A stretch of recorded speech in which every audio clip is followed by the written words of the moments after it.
world history students. This is Mr. Everton, and this is a video about Spanish Empire and the way that it changed Latin America. So when we talk about Latin America, we're talking about anything basically below modern United States. So Mexico, the Caribbean, and South America all are included in the umbrella term Latin America. And we're going to be looking at particularly, we're going to be looking at the Spanish influences on economics and culture.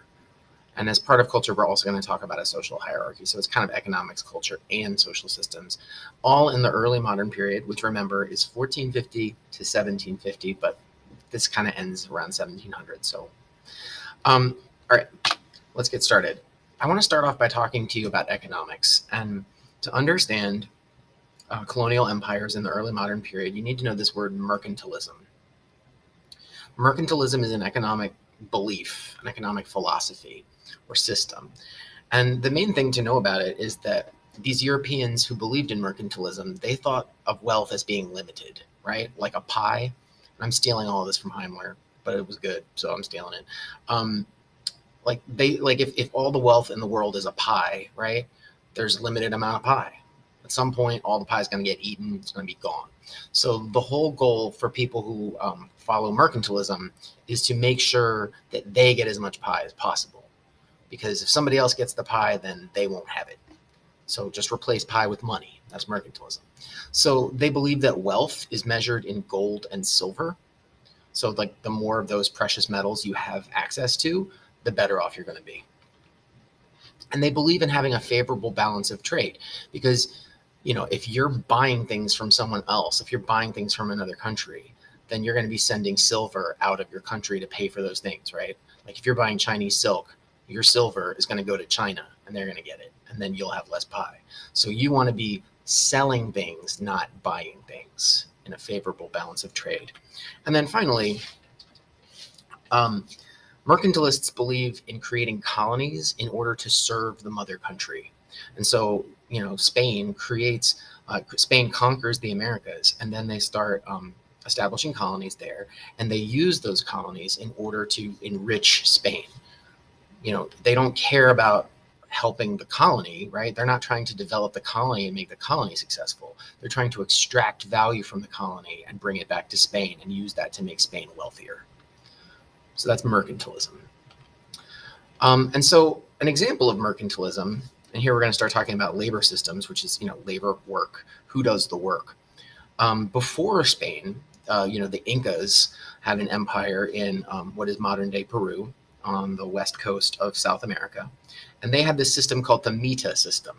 And if so as like part of your taxes as like an Incan citizen is that you would contribute your labor to help with projects that the empire needed, like building a road or like creating like a terraced agriculture, like a farm on the side of a mountain, or like making a bridge.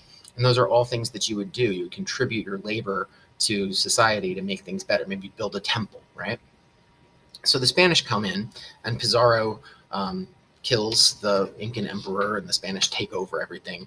And they take that system and they put it, they're like, oh, cool, we can use this. They use that labor system, except instead of having the indigenous Americans do things that like benefit Latin America, they have them mine silver. During this time period in what is modern day Bolivia, the Spanish discovered a literal mountain of silver, the largest deposit of silver in the world at that time, at a city called Potosi, or Potosi. I think I usually say Potosi, but I think you're supposed to say Potosi. Anyhow, they find this mountain of silver, and they're like, okay, well, we need to mine this silver, but there were no Spanish people who were willing to do it because the work was incredibly dangerous. Anytime you're mining things, you're going to be like breathing in dust from the ore that you're mining. It's really bad for your respiratory system. But they got to get the silver out, right? So they make the indigenous Americans do it, the Incas. And so, you know, they start sending these people down there, you know, 23 weeks a year, 1,800 feet underground, doing this incredibly dangerous work, lifting these heavy crowbars, breathing in all this silver dust. Lots of people get sick and die. The mortality rate working in these mines, in this mine, is terrible.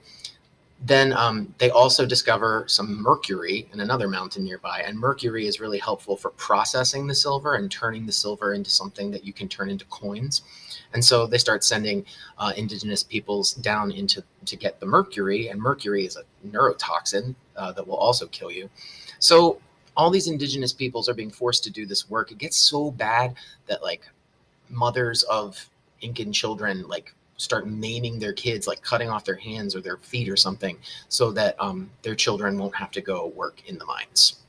Like people who are being sent to work in the mines are having like funeral services for them while they're still alive before they go, because it's basically like a death sentence. If you go to work in Potosi, you're going to be dead. And all of that silver is being extracted and sent back to Spain.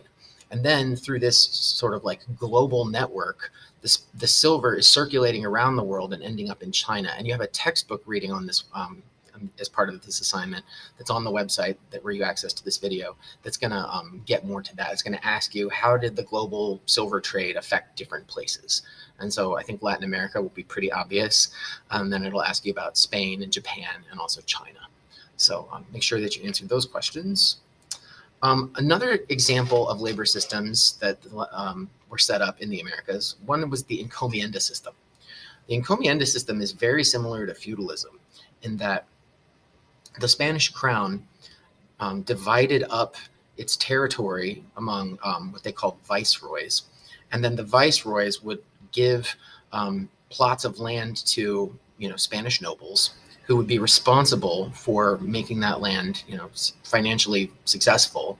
And they would get to use all the people who lived there, sort of like serfs. So these peasants, these indigenous Americans who lived on the plot of land, which is called an encomienda, would have to give their labor to the Spanish noble who was running that encomienda. And in exchange for that, the way the Spanish saw this was, like, you're doing all this work as an indigenous American, and in exchange, we're going to teach you about Christianity so that when you die, you won't go to hell and your immortal soul will be saved. And so the Spanish were like, oh, well, it's like a fair trade. Like, they're growing crops for us and we're teaching them about Jesus and everything's cool. But eventually the Spanish recognized that system wasn't great, so they tried to reform it and tried to like take out the sort of enforced labor aspect of it. And this was sort of led to a new system called the Hacienda System. And the Hacienda is basically just a large plantation. Hacienda just means plantation, but in Latin America, where you have workers who are paid very little, but who are paid a wage in order to do work on the Spanish plantations. All right, so we're going to switch gears now and talk about culture. And one aspect of culture, this is sort of like on the borderline between social and cultural, but we'll just call it cultural for today.